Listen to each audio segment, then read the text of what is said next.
नमस्कार दोस्तों, आप सभी का स्वागत है आपके अपने चैनल गौतम लाइव ज्ञान में, यूट्यूब का number 1 channel for security knowledge. Security knowledge चाहिए गौतम लाइव ज्ञान कहिए। तो फ्रेंड्स, आज के इस वीडियो में हम लोग इंटरव्यू की एंट्री से लेकर एग्जिट तक को सब कुछ डिस्कस करने वाले हैं। हर एक पॉइंट जिससे आपका बॉडी लैंग्वेज झलकता है, जिससे आप एक परफेक्ट कैंडिडेट नजर आते हैं, उसको डिस्कस करेंगे। उसमें क्या क्या सुधार की जरूरत है और क्या क्या गलतियां अक्सर एक security guard, supervisor, security officer करता है या फिर कोई भी इंटरव्यू का कैंडिडेट करता है। तो आइए वीडियो शुरू करते हैं। तो सबसे पहला जो पॉइंट है फूड। अब फूड मतलब खाना यार। अब खाने का क्या काम है सर इंटरव्यू में? तो बहुत जरूरी फैक्टर है फ्रेंड्स। अब देखिए, अब रात में खाना खा लिए 10 बजे, 11 बजे खा लीजिए, 12 बजे खा लीजिए। अब उसके बाद आप सही रात सोए हैं, सवेरे उठे हैं और चाय और कॉफी पीकर निकल गए हैं।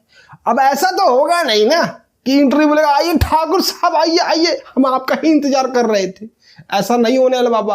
आप जाएंगे और आपके साथ कई सारे कैंडिडेट वहां पर होंगे और ये प्रोसेस जो हो जाएगा टाइम कंज्यूम हो जाएगा। रात के 10 बजे खाना खाया है, अब बन रहे 1, 1:30, 2 और आप तक अभी कुछ खाया नहीं है। बाहर जाकर कुछ जंक फूड खा लिया, वड़ा पाव, पूरी भाजी, इडली, डोसा, सांभर, गुड़गुड़ गुड़गुड़ होने लगी। अब आपका पूरा फोकस आपके पेट पे आ जाएगा। अब इंटरव्यू पे फोकस नहीं कर पाएंगे। तो इससे बचने का उपाय यह है कि आप घर से ही कुछ संतुलित आहार करके निकले। साथ में अपना टिफिन भी ले ले और पानी की एक बोतल ले ले। इससे क्या होगा, जब पेट भरा होगा ना तो चारों तरफ जो खाना है आपको नजर नहीं आएगा और आपका जो फोकस है आपके इंटरव्यू हो जाएगा। पानी की बोतल भी रख ले, गर्मी चल रही है। सूर्य नारायण की देवी गई है मायके। अब सूर्य नारायण भगवान थोड़ा सा छूट में खुशियां मना रहे हैं, गर्मी खूब बरसा रहे हैं, तो इससे आपको थोड़ा सा बचना है। तो 2 बातें ध्यान रखनी है। सबसे पहले अपना टिफिन अपने साथ रख लीजिए, पानी की बोतल साथ में रख लीजिए और संतुलित आहार करके ही घर से निकले जब आप इंटरव्यू के लिए जा रहे हैं तब। दूसरा है ग्रूमिंग। तो ग्रूमिंग में क्या है? ग्रूमिंग तो वही बातें, आपका जो बाल है, आपके हेयर कट है, शोल्डर कट होना चाहिए, मूछें सेट कर लीजिएगा, दाढ़ी बना लीजिएगा। इसके अलावा भी कुछ बाल हैं जो आपको निकालने हैं। वहां के नहीं रे बाबा, नाक के अंदर कुछ बाल होते हैं फ्रेंड जो बाहर ताकि झक करते हैं तो अच्छा नहीं दिखता, आदमी थोड़ा सा जंगली टाइप दिखता है। तो उस नाक के बाल को भी आप ट्रिम कर लीजिएगा।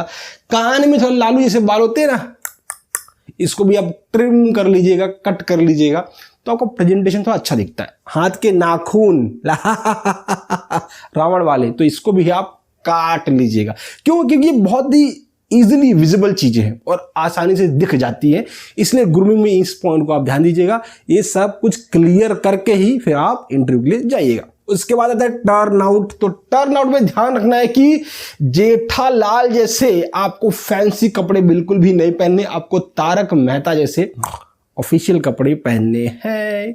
2 चीज ध्यान रखिएगा, एक बेल्ट और दूसरा बूट।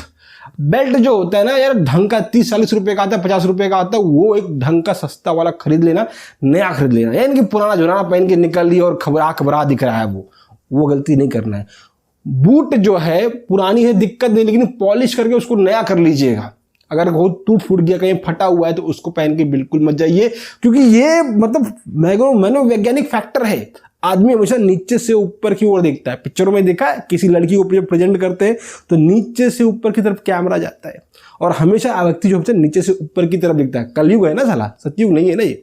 तो इसलिए ध्यान रखने का, बूट और बेल्ट हमेशा एकदम परफेक्ट रखना और फैंसी कपड़े नहीं पहनने का। जेठालाल की तरह, तारक मेहता की तरह एकदम मस्त डिसेंट कपड़े पहन के ऑफिस जैसे जाते ना, वैसा इंटरव्यू के लिए जाने का।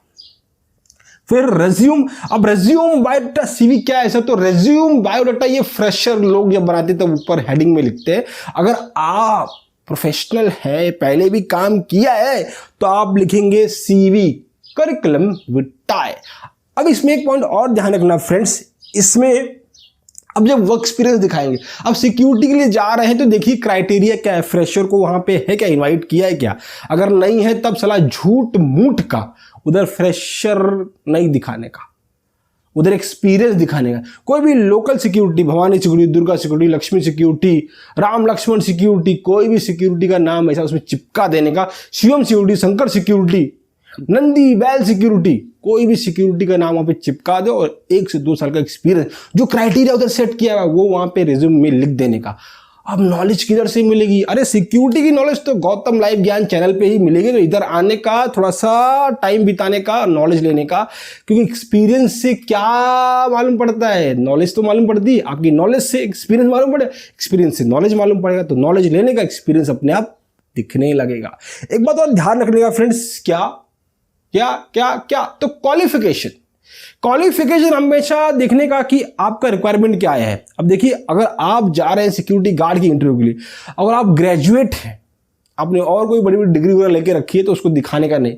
अब इससे होता क्या है, इससे आप वो ओवर क्वालिफाइड दिखने लगते हैं। इंटरव्यू में भी लगता है यार ये आदमी है ना वक्त का मारा हुआ है, हाँ अच्छा खासा पढ़ा लिखा है, गार्ड की नौकरी क्या करेगा, ये अपने साथ ज्यादा टाइम काम नहीं करेगा, इसलिए इसको नहीं करते। और आप जब ओवर क्वालिफाइड रहेंगे, दिक्कत क्या होती है फ्रेंड्स, देखिए जो कंपनियां होती है ना, किसी भी ऐसे व्यक्ति को हायर नहीं करना चाहेंगी जो उनके साथ शॉर्ट टर्म के लिए जुड़े। हमेशा लॉन्ग टर्म में जुड़ने वाले इंसान को कंपनियां हायर करती है। क्यों? क्योंकि उनका एडमिशन प्रोसेस, फिर उनका ट्रेनिंग का खर्चा बच जाता है ना। अगर बार बार वो किसी कैंडिडेट को हायर करेंगी तो क्या होगा, एडमिशन और ट्रेनिंग का खर्चा उनका बढ़ते रहेगा, और कंपनी जो है ना लायबिलिटी बढ़ती रहेगी, खर्चा बढ़ते रहेगा। इसको बचाने के लिए वो लोग ऐसा करते हैं। तो इसके लिए क्या करने का, तो उसके लिए ओवर क्वालिफिकेशन नहीं दिखाने का। देखिए क्राइटेरिया, गार्ड की नौकरी जा रही है ना, 10वीं पास 12वीं पास बहुत हो गया, ग्रेजुएशन दिखाने की जरूरत नहीं है। सुपरवाइजर के लिए जा रहे हैं तो 12वीं ग्रेजुएशन दिखा तो कोई दिक्कत नहीं है। तो वहां पर देखिए क्राइटेरिया क्वालिफिकेशन का क्या रखा है वो रखने का, ठीक है। और दूसरा फील्ड में काम वगैरह का एक्सपीरियंस है तो उसको दिखाने की जरूरत नहीं है, सिक्योरिटी का ही दिखाओ क्योंकि उनको वही चाहिए। फिर वेटिंग टाइम, अब ये ऐसा जाओगे तुरंत बोलेगा नहीं, आ बेटा आ, हम तेरा ही इंतजार कर रहे थे इंटरव्यू के लिए, पहले तू ही इंटरव्यू दो। ऐसा होने वाला नहीं रे बाबा। क्या होने वाला है, तो वेट करना पड़ेगा। अब वेटिंग के दौरान क्या करेंगे अपन, तो अपन वेटिंग के दौरान म्यूजिक सुनने का। कौन सा म्यूजिक? कोई भी म्यूजिक जिससे आपका दिमाग शांत हो जाए। बीवी किच किच याद नहीं करने का, घर का टेंशन याद नहीं करने का, नहीं तो दिमाग डिस्टर्ब हो जाएगा और जो तैयारी की हो जाएगी। चिट चैट करो, अगल बगल जो लोग बैठे हैं उनसे पूछो, सवाल अच्छे करना, ये नहीं कि कितना पैकेज है, कितना क्या है। जरूरी जो सवाल आपके दिमाग को रिलैक्स रखे और आपका टाइम बिता दे जब तक कि आपका नंबर नहीं आ रहा है। आगे बढ़ते हैं। अब वेटिंग का टाइम खत्म, ओवर हो गया रे बाबा, अब इंटरव्यू आ गया, अब एंट्री करना पड़ेगा। तो इंटरव्यू फिर देखो, आप कॉर्पोरेट में जाओगे तो आपकी कैबिन में इंटरव्यू होती है, छोटे छोटे कैबिन होते हैं इंटरव्यू के, वहां पे आपकी कैबिन होती है, मीटिंग रूम होते हैं, वहां पे आपकी तो आप वहां पे सामने डोर होता है। आप जब एंट्री करोगे ना तो डोर पे ऐसा नॉक करने का, हैंडल घुमाने का, हल्का सा पुश करने का और परमिशन मांगने का, मे आई कम इन सर, मैं अंदर आऊं कह रहे झंडू, हाँ। तो वो क्या बोलेगा, हाँ रे आजा। उसके बाद आपको जाना है। अब जाएंगे तो क्या करेंगे, तो जाएंगे थोड़ा सा डिस्टेंस पे खड़े होने का और फिर ये अपना हाथ ऐसा बंद करने का, ऐसा बंद करने का। उसके बाद इसको जो पैंट की क्रीच है इस पे रखने का और दोनों पंजे पे खड़े होकर बोलने का, जय Hind sir, okay, good after, good morning, evening के चक्कर में नहीं पढ़ने का। इसका वजह फ्रेंड्स ये है कि आप गए थे गुड मॉर्निंग में, इंटरव्यू हुआ गुड इवनिंग में, दिक्कत में आ गए। अब ये मतलब कोई बड़ी बात नहीं है, इससे आप नालायक सिद्ध नहीं होते हैं, लेकिन थोड़ा सा प्रेजेंटेशन में गड़बड़ होती है, शुरुआती से गड़बड़ हो गई। तो ध्यान रखने का, जय हिंद बोलो किसी भी टाइम, कोई फर्क ही नहीं पड़ता। जय हिंद, जय हिंद, देशभक्त बनता है अपना। चलो ठीक है, ओके। अब आपने एंट्री कर ली, जय हिंद कर लिया। अब उसके बाद क्या हो सकता है, आपको वो स्टैंडिंग इंटरव्यू ले या फिर सिटिंग करवाए। स्टैंडिंग लिया तो क्या, जय हिंद बोलने के बाद तुरंत विश्राम स्थिति में आ जाने का। और विश्राम में खड़े होंगे ना तो आपके हाथों के बीच ऐसा गैप नहीं होना चाहिए, जैसे यहाँ पे एक गैप दिख रहा है। हमेशा आप जो आपके हाथ है इस तरह से होने चाहिए, गैप बिल्कुल भी दिखना चाहिए और सीना सा तना होना चाहिए। और जो पूछेंगे उसका हमेशा जवाब देने का, और जवाब देते समय ध्यान रखने का कि आपके हाथ ऐसे वैज्ञानिकों की तरह हिलने डुलने नहीं चाहिए। अब ऐसा क्यों फ्रेंड्स, ऐसा इसलिए फ्रेंड्स क्योंकि आपने सामने वाला जो बैठा है व्यक्ति है ना वो आपसे ज्यादा नॉलेजेबल है।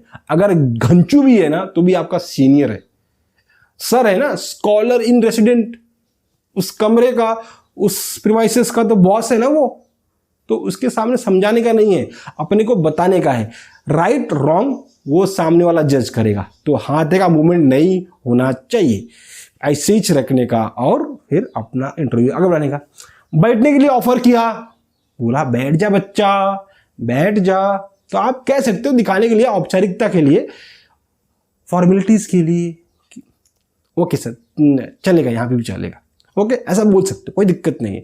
फिर बोलेगा बैठ रहे झंडू, ओके सर। तो बैठते समय घाई नहीं करने का, हल्का सा चेयर अगर टेबल पे सटी हुई तो निकालने का और आराम से अपने पिछवाड़े को उस पर लैंड कराने का। अब हाथ कहाँ लैंड करेंगे, टेबल पे कि सामने वाले के मुंह पे ना, तो हैंड को अपनी जांघों पे, सुंदर जांघों पर लैंड कराओ और यहां से उसको जब तक उठाना मत जब तक कि आप एग्जिट नहीं कर लेते।